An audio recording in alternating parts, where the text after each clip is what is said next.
Hey AP Stat students, we are going to cover today the two sample t interval for mu1 minus mu2. And then tomorrow we will do the two sample t-test for mu1 minus mu2. And then all the videos from here on out will just be quick little, hopefully like 10-minute review videos.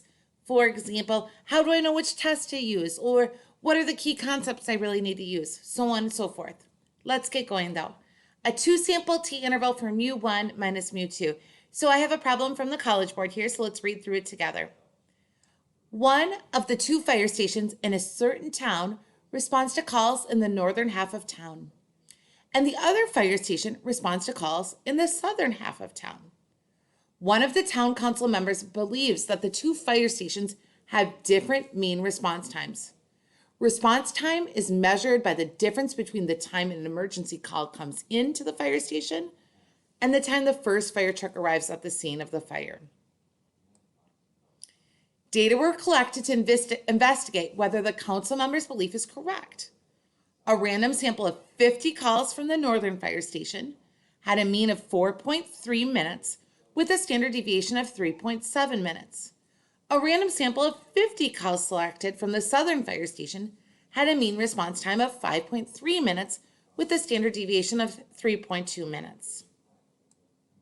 Construct a 95% confidence interval for the difference in mean response times between the two fire stations. Okay, just let me address again. People are always asking, how do I know what to use when? We are using an interval. It states construct an interval. You're not doing a test. The next question is, how do I know if it's a Z or a T? I don't know if you remember a long time ago in class, I talked about ZAP versus TAX. Let me just show you this right now on here.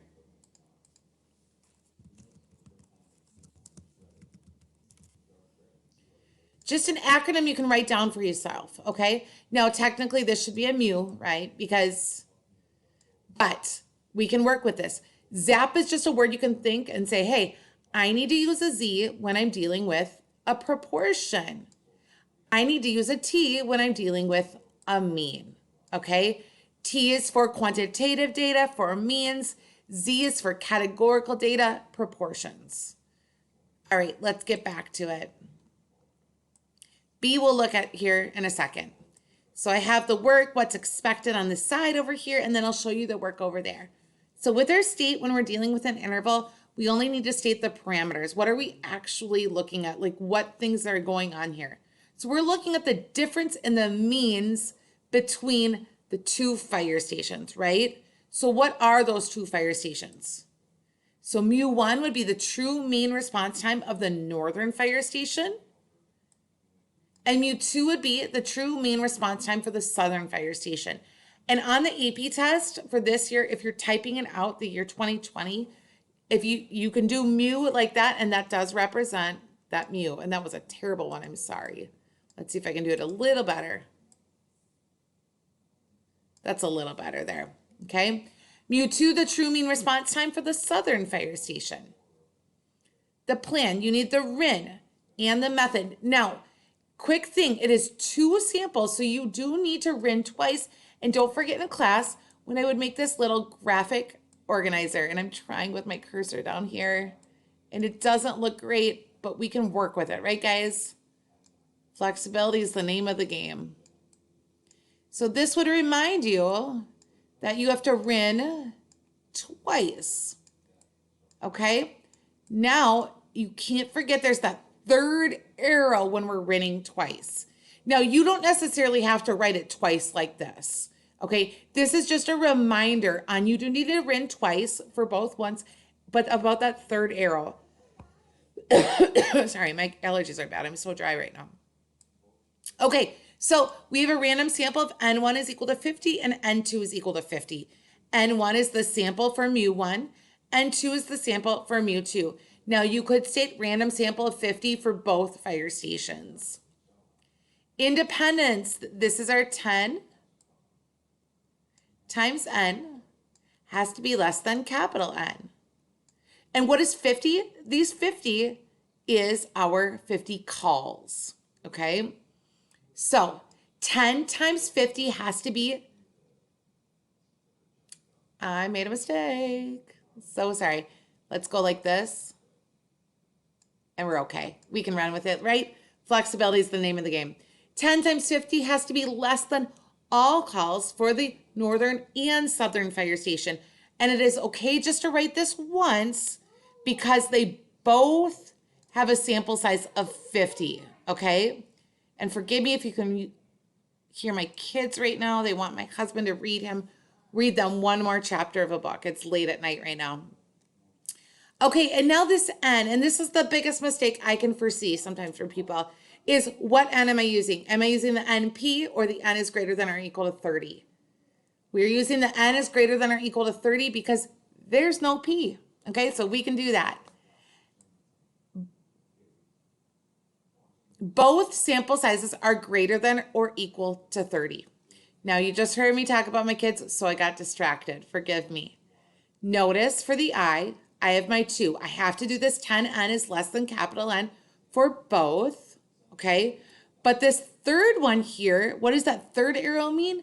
That means you need to say the samples or the groups are independent of each other. So that's why I wrote this statement right here. Calls from both stations are independent of each other, I could write, but independent is fine as well.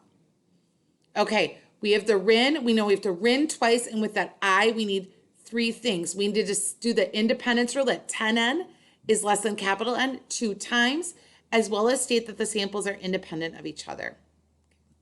All right, where does this 30 come from? That 30 comes from the central limit theorem. I will address that in a quick little video, maybe on Friday. The do, let's go to my favorite page on the formula sheet. You guys should all have your formula sheet. You guys print it out, and if you need that from me, you need to let me know ASAP. Okay, so I go down to my formula sheet. And my favorite page, I skipped it, sorry. I was talking and not thinking. My favorite page is right here, and here's this confidence interval. So I have my statistic, right? And what statistic am I dealing with? Well, I am dealing with the mean of the northern station and the mean of the southern station, and I care about the difference. How do I know that I care about the difference? It tells me right here. So what I'm going to do right there is I am going to show the difference, okay? Then we're going to go back to that formula sheet, and you see plus or minus then that critical value. Where here's the deal with the critical value. There's a couple things that are accepted. I left it as T star, okay? I left it blank as T star because I'm going to use the T star that the calculator uses with a specific degrees of freedom. Otherwise, I know Mr. Jans does this, is he uses the conservative value, and that's where you look at N1 and you look at N2 and you decide which one's smaller, okay? And then whatever one is smaller, you take that value, forgive me here, I'm writing this slow with my cursor, and you subtract 1. So that's your degrees of freedom. That's that conservative. The catch with that one then is you have to calculate the whole thing by hand. So just be really good on how you enter that. So in this case, our degrees of freedom would be 49, and then we actually have to round to 40, okay? So you have to be really good about using your calculator by hand there, okay? Then I want to go next to, let's look at that formula sheet. And I need that standard deviation of the statistic. What is the standard deviation of a statistic? I am dealing with 2 samples, and I'm dealing with means. And I'm going to use this formula right here. I'm going to take my standard deviation squared over the sample size and add them together and then take the square root. So I have that here. Now, why did I write it like this right now? Because I wanted, just in case you're going to type out your answers, I wanted to show you how that you should type this out to get credit. How do you get an exponent? So this little caret top right there, that signifies an exponent. So I have my first standard deviation squared, which is right here, 3.7, divided by the sample size, plus the second standard deviation squared divided by the sample size. Okay, and I take the square root of that. And where did I get that again, you guys? I got that from that formula sheet right here. Okay, now I'm going to become one with my calculator. So my calculator, I'm going to go to stat. I'm going to arrow over to test. I'm going to go down to 2 sample t interval. I'm going to hit enter. And I already have all my information in there for you. But I just want to be really clear. If they would give you 2 lists of data, that would be if I had an L1 list and an L2. And you leave these frequency lists the same, and you put your level in and calculate. You never pool with means. How do I get to that? Just in case you've forgotten, I go to stat to get those lists, edit, and I want to clear out my lists. Clear, I do not delete. Okay? And I put my lists in right here. We don't have lists, so let's get going on what we have. Okay? So I have my 2 sample t interval. Okay? I have my statistics. Whoops. Okay? I have my mean and my standard deviation for the northern group with that sample size, and my mean and the standard deviation for the southern group with the sample size, a 95% confidence interval, and I'm going to calculate. And then, remember what I say, I'm going to use my fanciness to bring this over. I'm going to shrink it. Okay. And I am now going to state, because I did not fill that degrees of freedom in, or that T star in, I am now going to state T star for degrees of freedom, what the calculator gave me, 96.0045. Okay. And that gives us an interval, which we have up there, from negative 2.373 to 0.37323. Okay. Now I'm going to say my final statement, my conclude. I am 95% confident that the interval from negative 2.373 to 0.37323 contains the difference in the true mean response times between the fire stations. Now, here's the deal. Some people get worried. They're like, oh, I stink at context. Again, use the College Board to help you. You guys, look at here. I literally just used the context right from the problem. I talked about the difference in the true mean response times between the 2 fire stations. So use the College Board, what they give you in the question, in the stem of the question, to help you. Okay, we should address B. I think that's very important. Does the confidence interval in Part A support the council members' belief that the 2 fire stations have different mean response times? Explain. Okay, well, we want to look at this and we want to say, hey, is 0 in this interval or not? Because we're talking about a difference. I know 0 is in the interval because my lower bound is negative and my upper bound is positive. That means the true difference can be anywhere from negative 2.373 to 0.37323. And because 0 is in our 95% confidence interval, now I'm going to use the context of what they gave me. We have evidence, okay, or we have no evidence, excuse me, to support the council members' belief that the 2 fire stations have different mean response times. Okay, we have no evidence, whoops, to believe, blah, blah, blah. I think you can fill that in, okay?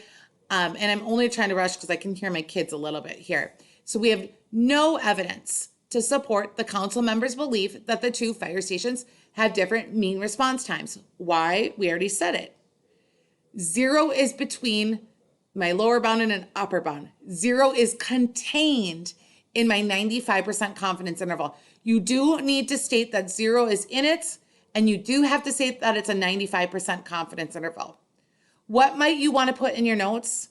You could just say like some sort of follow-up. If there's a follow-up question like this, if 0, I can type, I promise, if 0 is in the blank percent interval, we have no evidence for the context. If 0 is not in the blank percent confidence interval, we have evidence, blah, blah, blah, for that. Okay, quick summary, guys. We just went over a two-sample t interval for mu1 minus mu2.